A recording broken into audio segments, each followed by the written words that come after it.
What up, YouTube? You're in the den with Aaron EBM. It's good to see you again. You could be anywhere, but you decided to be here with me, and that will never go unappreciated. All right, today, you seen the title of the video, Alpha and Beta. It's been thrown around a lot, and this wasn't the first time that I ever heard the word alpha. Most of the time, you've heard the word alpha thrown around in movies and conversation. The alpha of the pack, if you're talking about wolves or something like that.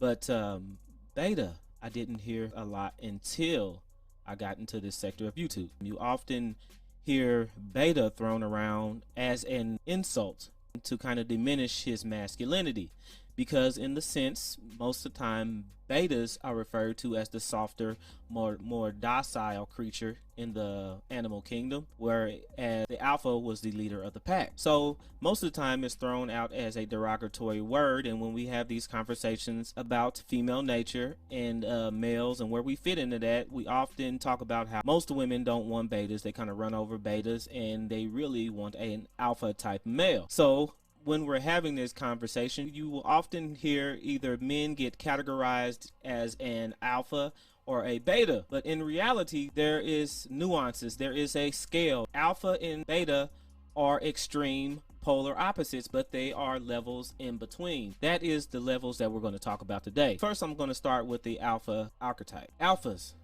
are confident, dominant, charismatic, natural leaders, highly attractive to women. Alphas are extroverts, highly successful in their careers, and they thrive to challenge. When we hear alpha and we talk about alphas, you already know what that is. Stereotypically, they're the obnoxious, loud one, the one that puts themselves in the front of the room, the one that positions themselves in life to get to the highest points that they can get, no matter who they step on or who they push or who they upset. Those are the alphas, and most of the time women like the alphas because they're assertive. You know, the chances that they will have the life that they want are higher with an alpha.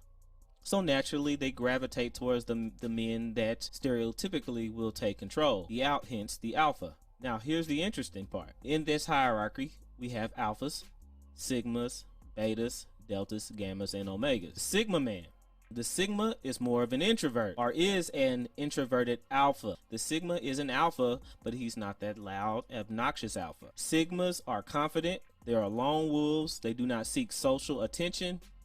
Immensely confident and highly attractive to women, as they are mysterious and charismatic. Okay, you think about that. If you think about a sigma, kind of put in maybe John Wick. Think about an stereotypical alpha. You'll think about let's say Dwayne "The Rock" Johnson. Perfect. So sigmas and alphas go hand in hand. They are in par with each other. Sigma chooses to go by himself on his own path rather than fall into this sexual hierarchy. That's why a lot of women are also attracted to sigmas, because they are still strong alpha type men, but they're the quiet, dark, stealthy kind of guy.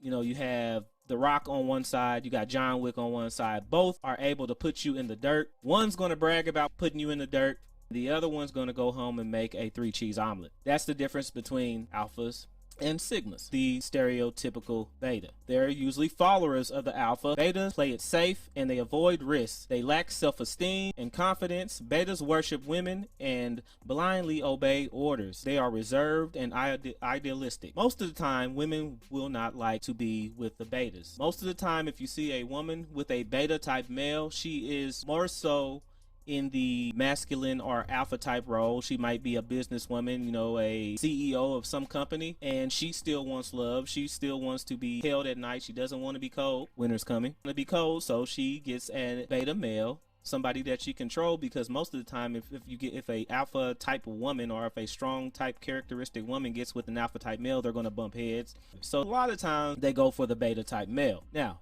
next we have the delta. The delta is the average or normal guy. They are hard workers who lack drive and ambition and struggle with attracting women. They are society's work drones who don't believe in self-improvement. These are the guys that a lot of women really don't want to deal with. Not that they can't deal with another one of these archetypes, but they don't want to deal with the delta, because if you've been listening to the conversations lately, a lot of women say they want men with ambition. If they make $40,000 to $50,000 a year, which is close to the median income. But a lot of times they don't want these guys because they're just happy with coming home, sitting on the couch, watching NBA or NFL, whatever, having a beer and going to sleep and going back to work. The mundane life. They're fine with taking care of themselves, but a lot of women don't want that. They want the fairy tale.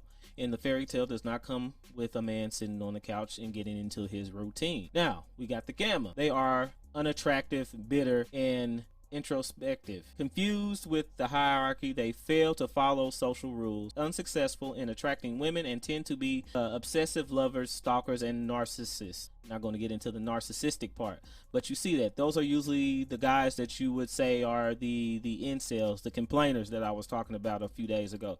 The guys that sit and complain, and even if they are intelligent and have a career, they might not be as attractive and don't really understand why they're socially awkward and angry. We see these people. Some of these people are in our families. Some of these people that we work with, we see them. To some of the guys, you just like, man, they fell and hit the ugly tree in life and hit every branch on the way down. We know these guys. It is what it is. I can't help that. Make yourself as good as you can get to attract the women that you can get, but after that, I can't do anything about it. Omegas are social outcasts, mostly nerds. They are nerdy, clingy, avoided by everyone, being undesirable and damaged. These social rejects fail to attract women.